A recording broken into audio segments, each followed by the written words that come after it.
What's going on, ladies and gentlemen? Welcome back to On Texas Football. Of course, I'm CJ Vogel, joined today by Jerry Hamilton, as always, on the Friday afternoon live stream. We'll have a little bit of a shorter episode today. Of course, we'll be back with a big decision coming up later this afternoon for the Texas Longhorns and what could be a big piece, a literal big piece, Jerry, for the 2025 class. Nick Brooks will be making his decision 3 p.m. Central Time. That'll be coming up later today. But Jerry, I mean, we're back to Friday. Friday's here. We're 1 day away from week 0. We're 8 days away from Texas taking the field in about 1 hour from now. Basically, Texas will be on the field, on the sidelines, waiting for kickoff 1 week, 8 days from today. So a lot of excitement right now. Of course, how's the Friday going for you? We'll start there, Jerry.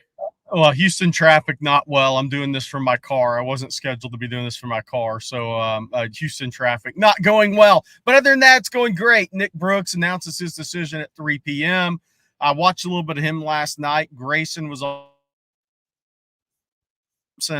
high out of Alabama. Great game. Grayson won on a 2-point conversion in overtime. But Nick Brooks, 6'7", 365, 370, depending on when you weigh him. He will announce his decision here in about an hour and 38 minutes. Area code will be live.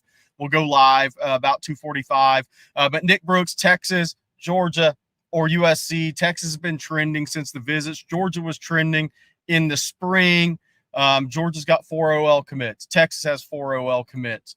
I think there's a couple of guys in Georgia's class that are very similar positionally to Nick Brooks. We'll see if that plus the recruitment of Kyle Flood, if that does put Texas over the top, that'll be interesting to see. There's been a lot of confidence in Austin around this one. There's been some confidence that didn't work out, a lot of confidence that did work out this year in Austin ahead of some announcement. But Nick Brooks, the one thing I'll say about Nick Brooks, and I want this to kind of be known about him, is what's interesting about him, CJ, to me, and I mentioned this on Coffee and Football this morning, is this is 4 high schools in 4 years from now. He was at JFK in Cedar Rapids for 2 of those years. And it's not a red flag. It's not his doing. It's just family circumstance with jobs and such. So he hasn't had any football consistency in high school. Off-season consistency.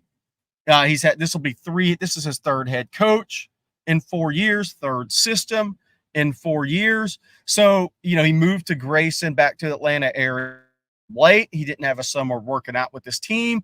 His tape, when I found watching him, and his tape is better the second half of the season versus the first.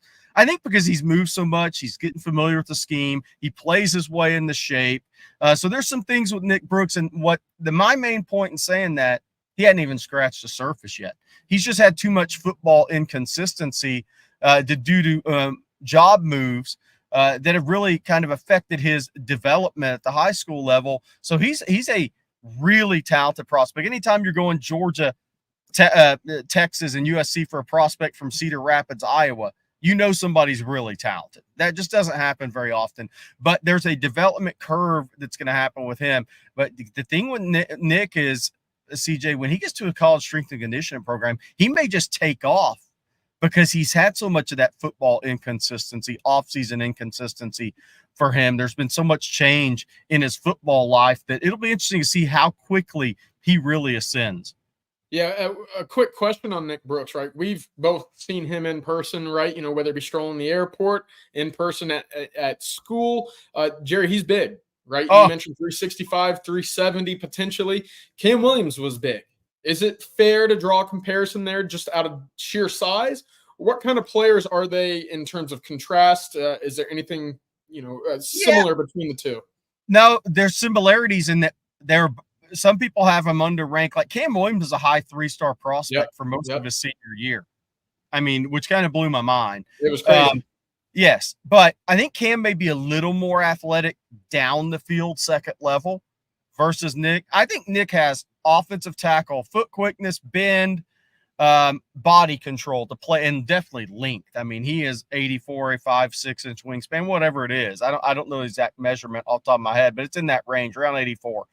So he's got all the tools to play tackle. The one thing is the body quickness, the reactive quickness. I'm not sure until he gets to the college level. He reshapes his body a little bit. He gets in a strength and conditioning program, and he kind of gets some football consistency. If you know where he's going to head in that regard, you know he can be a really good guard. Question is, can he be a right tackle? And some people question the same thing about Cam Williams, not Oregon that had him committed, though, okay? Not Texas, but a lot of other people saying, can he play right tackle? Can he play guard? Well, Cam Williams is very much ended up a right tackle and the guy that may go high first, second round after this year, depending on how well he plays. So I think there's some similarities in that they're both going to be later developers physically, and not from a size perspective, but from a body shaping perspective and growth as a player technically. I think that's a good point. And with those big bodies, you obviously see some perhaps longer developments, but when they get it right, as we've seen with Cameron Williams, you know the ceiling is going to be very high. Georgia has done this for years, right? And they're going to be doing it again. You mentioned Amarius Mims last year, a guy that only played 8 games and was drafted in the first round. Ernest Green, another one that Texas is expected to face this year in the fall. For those two teams to be, again, in consideration in the top 3 right now for Nick Brooks, those two guys, those two programs have a type on the offensive line, and they're big bodies that can move a lot. But before we get into what's expected, later today, going into tomorrow on the recruiting trail, also on the football field down in Austin, Jerry, real quick word about our sponsor, if you don't mind. Yeah, let's talk 40 acres. Thank you to the University of Texas Co-op and 40 Acres Apparel. By the way, next Friday, 3 to 4, Longhorn Livestream, live from the co-op as we get everybody prepped up for the season opener on Saturday. The University of Texas Co-op is a nonprofit, has been serving the Longhorn community since 1986. Every penny of profit directly benefits course material scholarships. In fact, over 7,000 students receive free course material scholarships in the 2023-2024 academic year. 40 Acres Apparel was born in DKR, designed and built exclusively for the University of Texas and Longhorn Nation. Go to University of Texas Co-op or go to the universityoftexascoop.com and get geared up with 40 Acres Apparel. Great designs, fashionable, high quality, SPF 50, moisture wicking. It's just a super good product. Great collars, by the way. Looks good, looks great, better than great. 40 Acres is also the proud sponsor of the course material scholarships for UT students. I normally wear the shirts. I'm not wearing one today. CJ, I think you may have one on. The collars are next level. The collars are next level. I'm feeling like a model, Jerry. I don't feel that too often, but I got it on me today, so that'll work. I did want to talk a little bit, and thank you to 40 Acres Apparel for obviously the fresh gear and sponsoring today's Friday live stream in the afternoon. Jerry, you're in traffic in Houston. I know for folks around Austin, they too are experiencing traffic, and a lot of it as folks are starting to move into West Campus, move on to the dorms in Austin. It's a busy day in the city. You're not being able to move around all too much, but that's not stopping the team from getting out onto the practice field a little bit this afternoon. They had a light walkthrough this morning around 10:45, 11 a.m. There were no pads, no helmets, no nothing, just the team going out there as they would on Friday during the season and going through final checks, final personnel groupings, running through some plays that might be designed for the upcoming week and who they might play. That's what Fridays are for, essentially, as well as getting healthy, getting that one day of rest. Of course, the team will be back on the field Saturday afternoon for their mock game that will be at 2:30 p.m.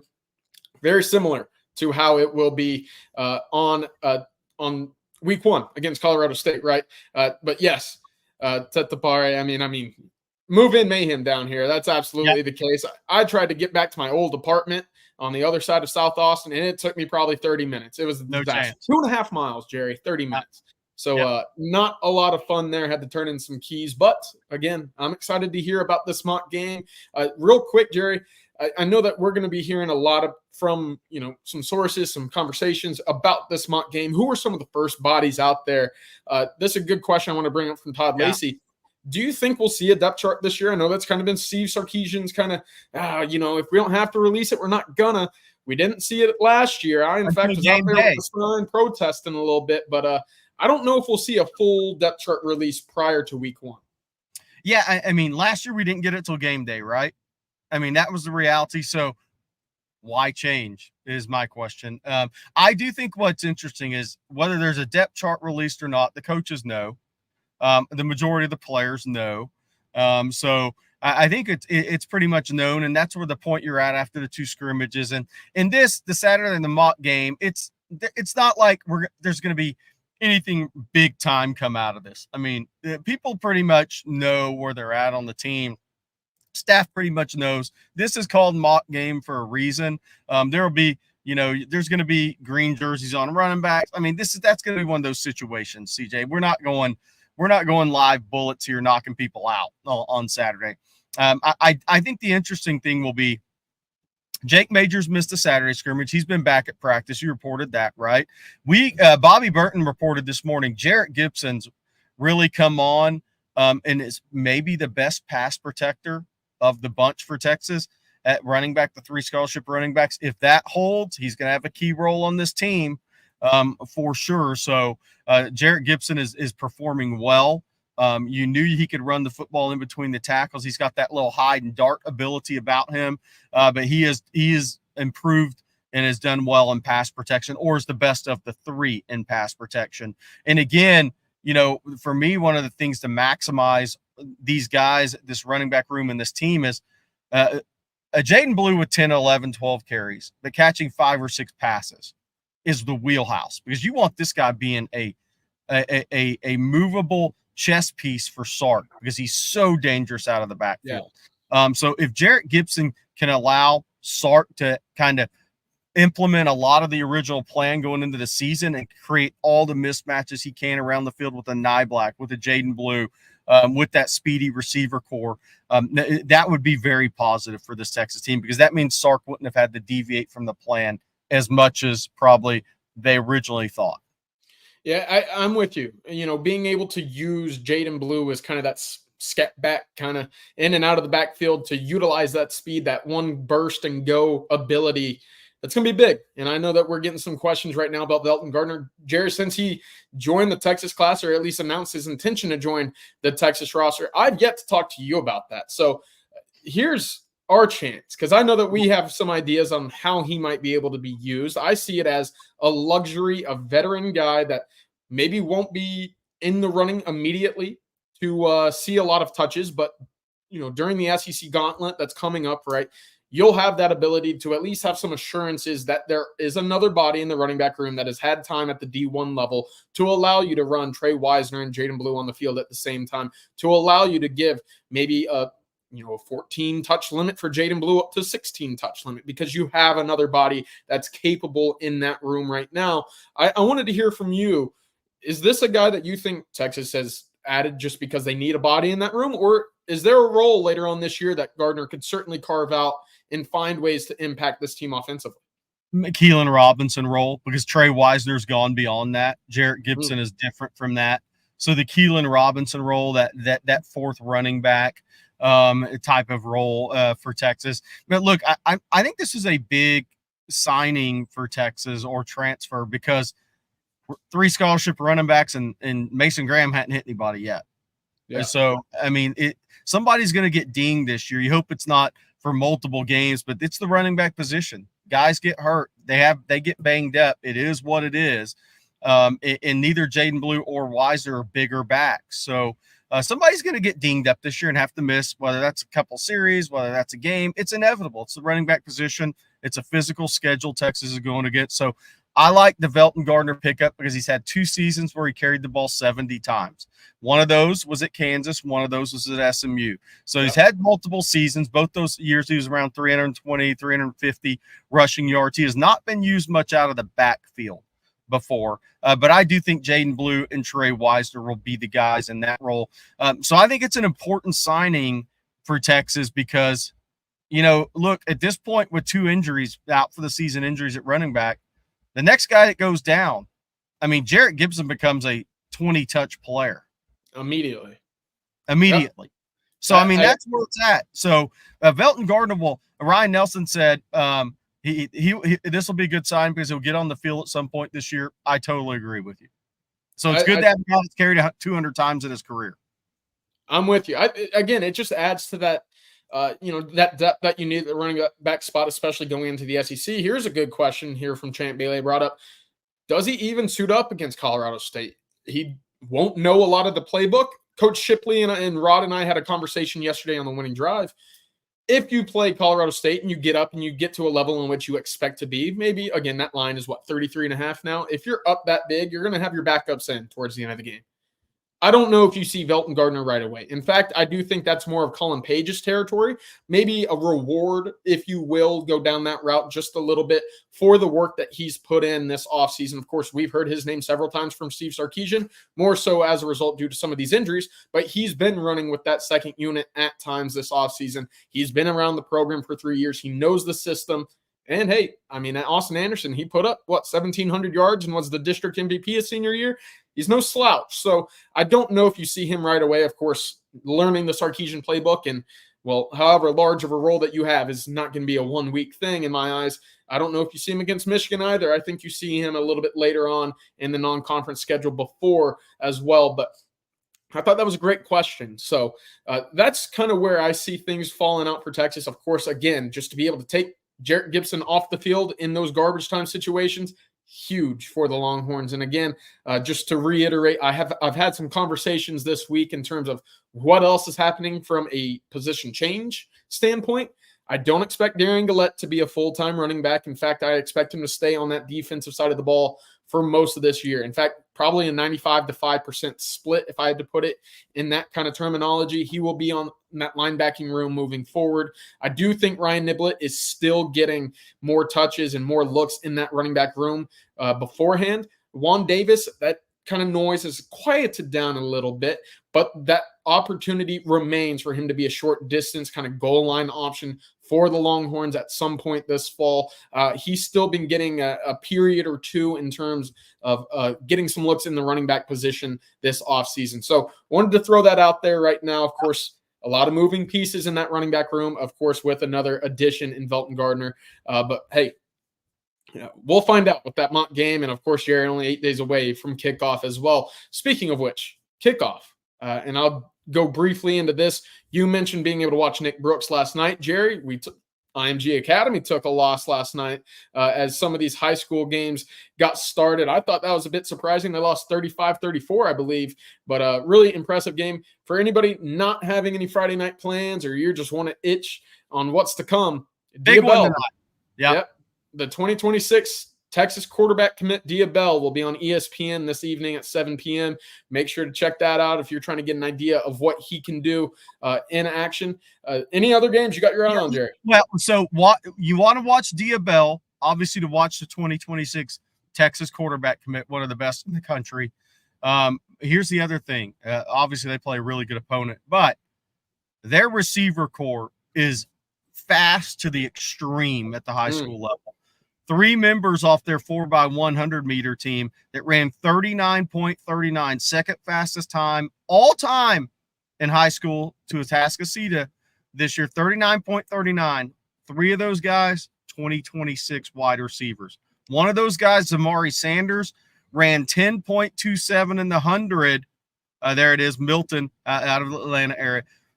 Zamari Sanders ran 10.27 100 meters this summer in June at one of the big national AAU track events, 20.50 as a sophomore to take the 3A state title of 200 meters. Then there's the Bennett brothers.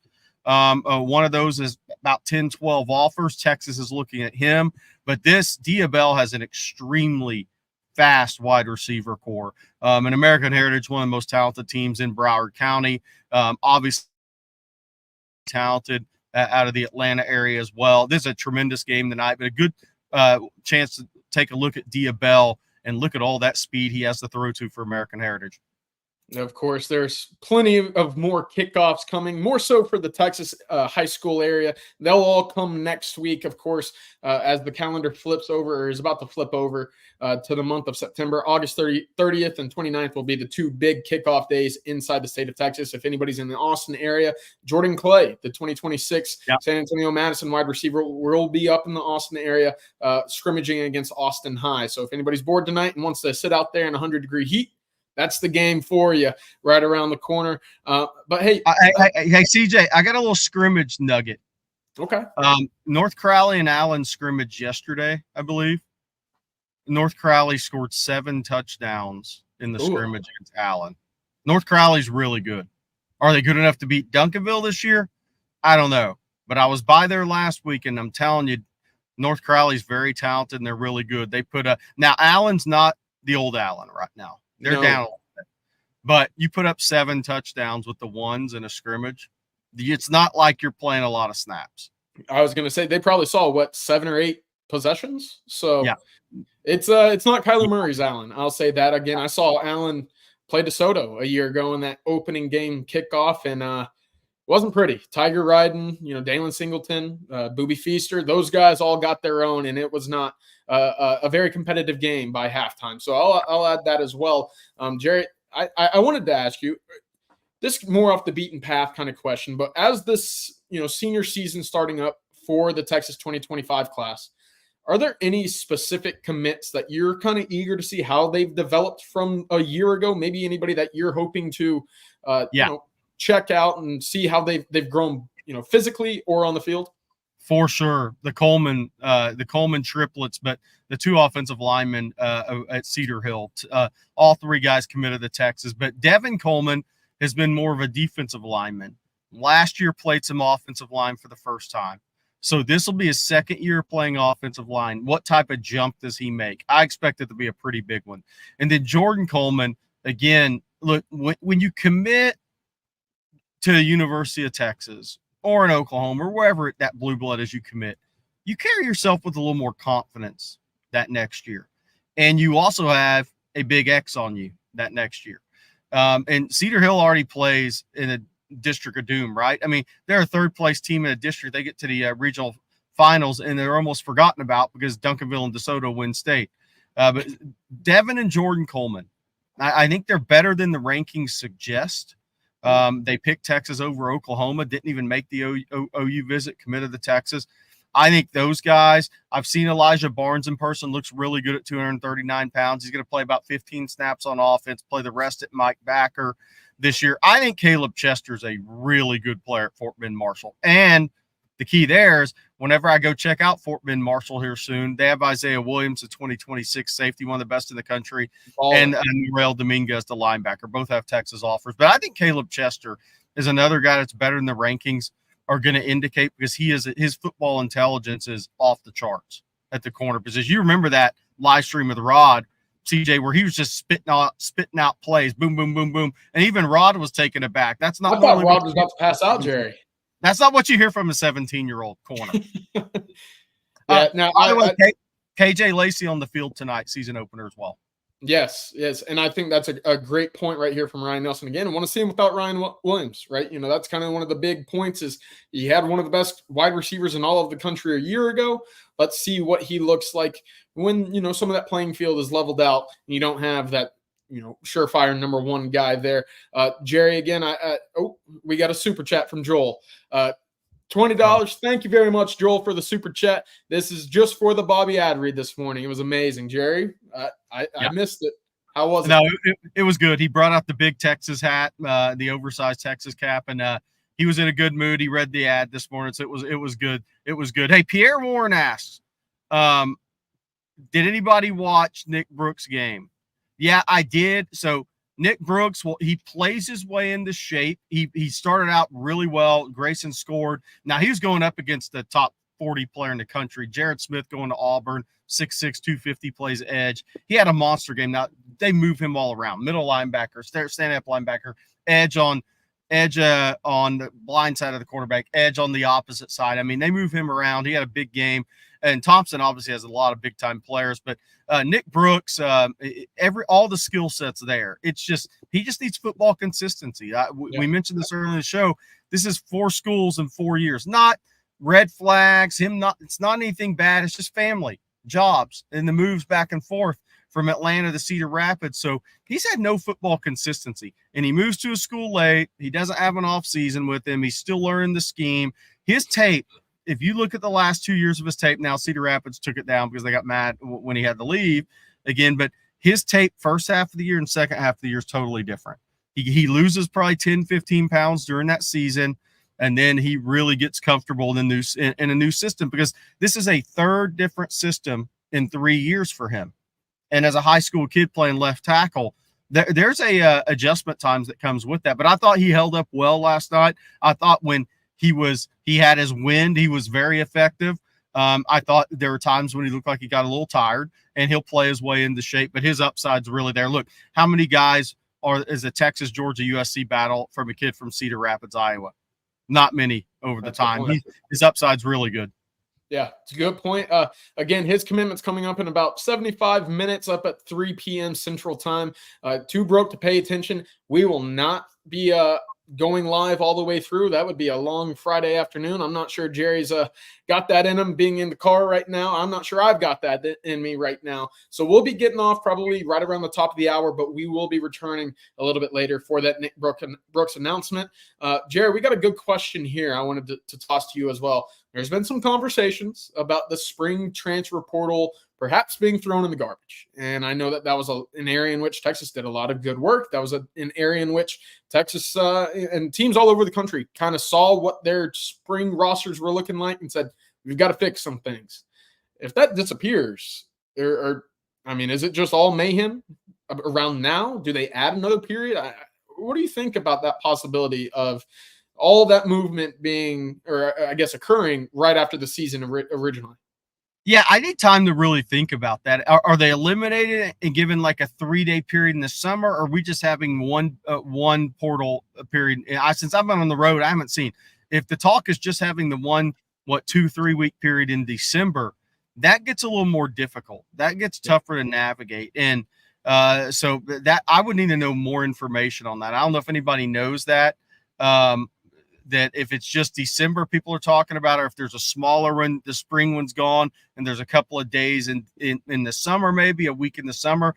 I need to look more into that. But on the surface, if it just goes away and the only one's in December, you want to talk about putting a lot of pressure on a team that has a coaching change. I mean, It's almost like it's a 3-year penalty if you have a coaching change in that scenario. The early signing periods go into December 4th through 6th. If they eliminate the spring portal period, that means a new coach is hired, maybe after signing day in some instances, or right around signing day. He may not even have an official visit weekend. And then you have only the December period, so you really don't know who's coming and going. I mean, and maybe the Caden Proctor thing, leaving Bama, going to Iowa, going back to Bama, maybe some things like that have caused it, which if that's the argument, I can get with it. But boy, I'll tell you what, if you're a school that makes a coaching change and there's only one portal window and it's in December, and then you have signing period 4th through 6th, good luck. Yeah. There's behind the 8 ball and there's farther behind the 8 ball. Yeah, I was going to say, you're going to find those coaching firings and hirings and tampering or communications behind the scene way earlier in the season, if that's the case with only one window. Then I don't know. If I'm in favor of a one transfer portal window, I'd prefer it either right at the beginning of spring football or right at the very end. Make those kids continue their classes one more year, maybe stick it through a little bit, find out what the issue is, work on some details with the coaching staff or the training staff or the strength and conditioning group. Maybe that's the issue. Or you see it right at the very beginning of spring ball so you can become acclimated with, some of the new systems, faces, schemes that you join into, see what those bodies of availability look like, whatever the case might be. But you can't keep that one lone transfer window right in the middle of December when teams are, 1, fighting for the playoff, 2, still figuring out if administrations are going to keep their coach or move on. That would be a disaster. And it would, again, just kind of clog up what's already been. That's a good point about that. That's a good point, CJ. If December is the only portal window, and the person who asked that, Nathan, says it's just proposed one window in December. I mean, we're going to a 16-team playoff soon. It's almost like in the basketball portal, you're almost at a disadvantage if you're in the NCAA tournament. Is that really where we want to be, that the teams that are in the playoffs suddenly become at a disadvantage? Yeah. I mean, I don't know. That there's something about that seems off to me. So is that the level of parity that they're going to toss out there? Is, hey, you don't get the portal this year. You've already made it to where you are. I think that'd be doing a disservice to especially some G5 teams who make the college football playoff. Jerry, could you imagine? Those kids are going to be poached, right? It's going to be tough for those coaches to hold on to that roster, and they don't get an opportunity to replenish their own roster, and they're punished in that sense. So I have to imagine that gets pushed back after the season, after the playoff, after whatever the season entails. So that'll be interesting. So UT Boy said, our producer Matthew's on the road, but UT Boy, is it Jonte's World? Is that your question? It is. So it's Jonte's World on a Friday afternoon, if that's your question.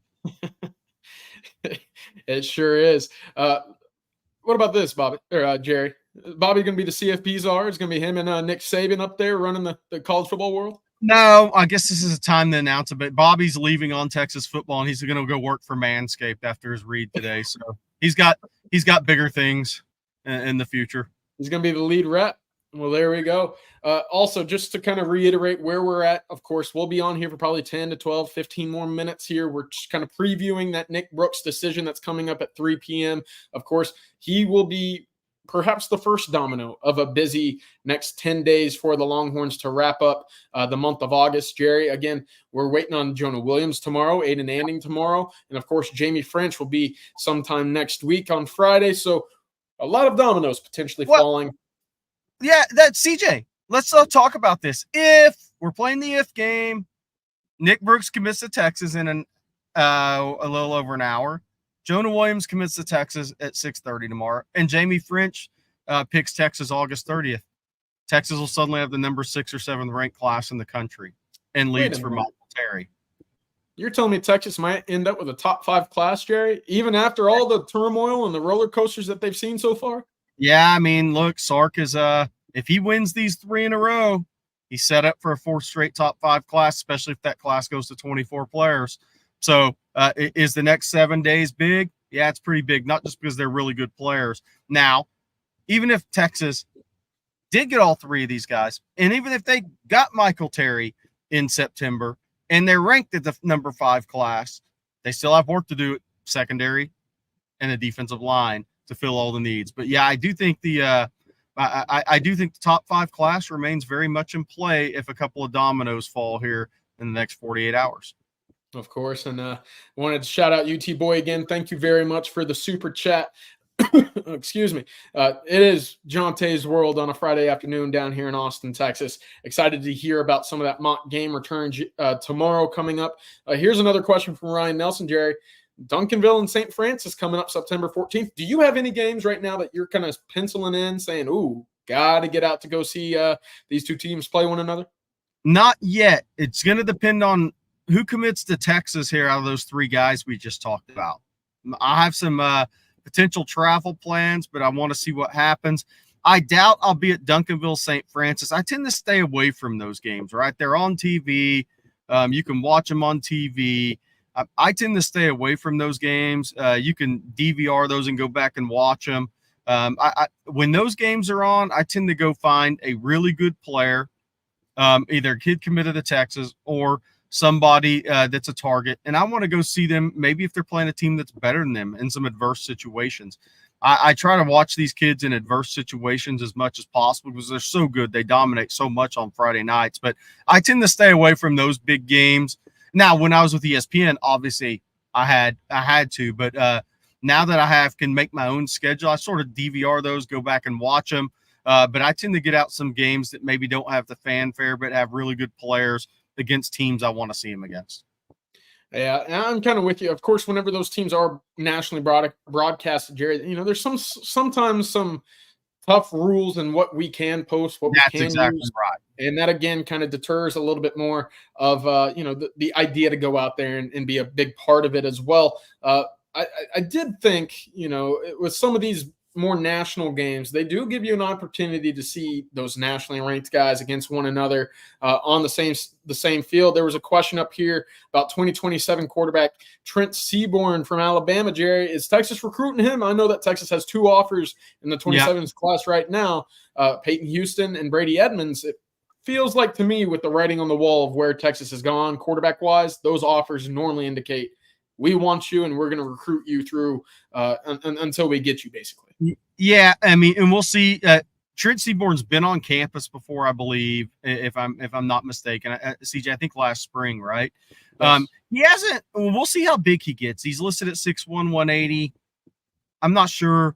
And he is a pocket quarterback. I mean, with functional athleticism. So where is he going to go? He's going to be interesting from a recruiting perspective, because was he a kid that maybe leveled out earlier, and he just kind of not stays on the same level physically, or does he continue to ascend? I mean, so that's what'll be interesting to see. I think Brady Edmonds obviously will be at a Texas game this year. I think he's at the top of the board, and I think Peyton Houston's high on the board too. Those guys were very, very good at Texas camp at the beginning of June.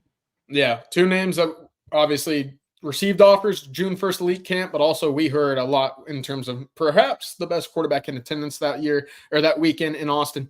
Jerry, I'm going to go this route one more time. I know we only have about probably 5-10 more minutes on the stream, but we got another 5-star to talk about potentially, and he's currently committed to Ohio State and North Shore. We got a question here from Drew Lockhart. Did Devin Sanchez ever consider Texas, or is Texas on the short list? Is there any communication still happening here? What's the latest on Devin Sanchez? Whenever Texas calls, he seems to pick up the phone, or a family member picks up the phone. So does that mean anything's happening? Unless Devin Sanchez shows up at a Texas game this year, nope, it's all talk. I mean, so there would have to be something where he shows up in Austin this year. But is there conversations? Does Texas still reach out from time to time? Yeah, absolutely. They still do look, they're recruit more than that with a Myron Charles. Somebody's asking about Myron Charles, Kevin Wynn. Sark didn't back off these guys. That's the one thing we know. They don't back off these guys. There's even been some light communication with Brandon Brown. I mean, so Texas is going to stay in contact with these guys because they think they're big-time elite players. But, again, even with the case of Myron Charles, if he doesn't get back to a game this year, where's it really going to go? If FSU keeps him from getting on campus again, where's it going to go? Oregon couldn't keep Sharma from coming up back on campus in late July. He flipped to Texas. Kevin Wynn would have to get back to a game this year. Even though these guys have been on official visits, that's just not the way that things have really happened with Sark. Xavier Filsaime was in the Cotton Bowl last year when they offered him. I mean, so these guys are going to have to get back to campus. Texas is going to work to get them back to campus, and Madden Faramo could visit during the season unofficially, go to Notre Dame as well unofficially.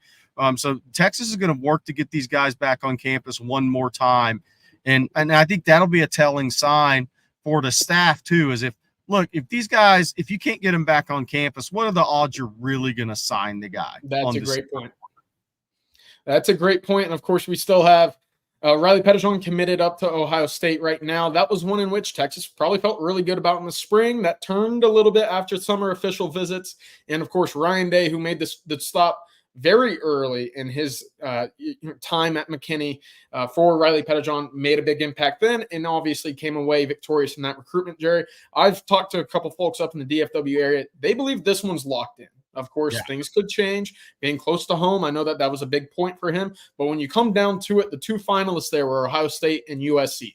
So being that close to home, potentially not as big of a deal breaker there for Riley Pettijohn as originally anticipated there. However, with that linebacking class right now, you still have Man Faramo on the table, right?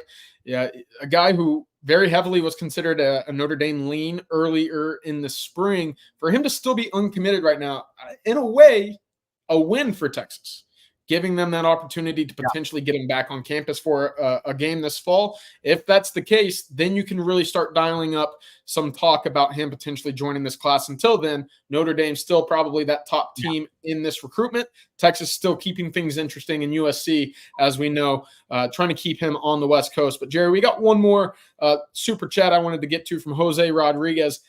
In your time covering recruiting, any recruit that you were convinced was going to be a surefire lock, but actually maybe fell short of maybe the expectations coming out of high school? Oh, man, a lot. Here's the crazy thing. Mac signed the number one class in 2002. The Vince Young class, Casey Studdard, Justin Blaylock, that class. The wild thing about that class was one of the reasons they were ranked number one in the country. Obviously, Vince was the number one prospect. But there were three guys in that class that were hellacious talents. Robert Timmons from Flower Mound Marcus, Adorian McCullough, from North Garland, the corner who was 200 pounds and ran 10.3. And Marco Martin, the defensive lineman from Mesquite. Marco had a devastating knee injury, I believe his senior year in a playoff game, and never returned to form. And he was an elite prospect on the defensive line. Robert Timmons, Dorian McCullough, Timmons was kind of is he all in on football or not? And Mac, they knew how talented he was. And I think that was one for me because I'm telling you, we talk about Ryan Wingo being the most talented receiver Texas recruited since Roy Williams. If you named 3 other guys, Robert Timmons would have been one of them. He was that talented of a prospect. For those, there may be some in this chat that remember Robert Timmons, but man, was he an elite talent. And then Dorian McCullough, there's not many guys that run like that. And Dorian McCullough may still have had a cup of coffee in the NFL, but that class, as wild as it was, they were number 1 ranked class in the country. They went on and won a national title with that class. 3 of probably the most 7 talented guys in that class never panned out at Texas. Yeah, I mean, it kind of goes into almost the crapshoot of recruiting, right? Who keeps their head on straight, who battles the injury bug. I mean, it's all part of it. One guy for me, and of course, things change, obviously, with the new age of recruiting and potentially some issues off the field, whatever. Zach Evans, I thought, having seen him in person, I mean, he had a 5-star rating by his name. You saw him at North Shore and the way that he was able to run behind that offensive line, Jerry. One of the more talented running backs I've ever seen. Damon Demis, another, in which I thought to this day, it's him and Evan Stewart as the 1-2 most athletic wide receivers I've seen in person. I know I haven't been doing this as long as you, but the fact that he unfortunately was not able to keep his head on and stick to the field there. Unfortunate there. But one of the most talented guys I've seen, and it was early probably even before I really got into the business. Maybe I was part-time in it a little bit. And he just recently passed away. But Ben Gay, running back from Spring High School, was a true super freak. And he was he was a Prop 48, signed with Baylor. He was so good, even though people knew he wasn't going to qualify. Bobby Bowden still flew to Houston to see him. I mean, he was 6'1", 215, and ran 10.5, and had instincts, and had toughness, had hands out of the backfield. Ben Gay is as talented as a kid that hasn't made it as city of Houston's produced. He still played. He never really played much in college, and he still had 100-yard rushing game in an NFL preseason game. You want to talk about a freak talent. Now, super freak. That was him, but it was just never going to come together. And RIP to Ben Gay. Absolutely. Well, that'll do it for today's Friday live stream. Of course, it's going to be a little shorter. We're still awaiting the decision from Nick Brooks, 3 p.m. Central Time. So we'll be back a little bit later, taking a short break, and of course, awaiting the decision from the physically large and big recruit for the Texas Longhorns, Nick Brooks, coming up here in about a bit under an hour, I would say right now. So y'all get some popcorn, get a drink, kick your feet up. It's a Friday. The work is over, right? But we'll be back here in a little bit to talk about Nick Brooks. Until then, for 2:45. We'll be back in 40 minutes. There we go. Enough time for me to walk outside, get a nice little Gatorade and a nice little Puerto Rican sandwich from this new food shop right next to me. So until then, I'll catch you guys in a little bit. For Jerry Hamilton, I'm CJ Vogel. This has been On Texas Football.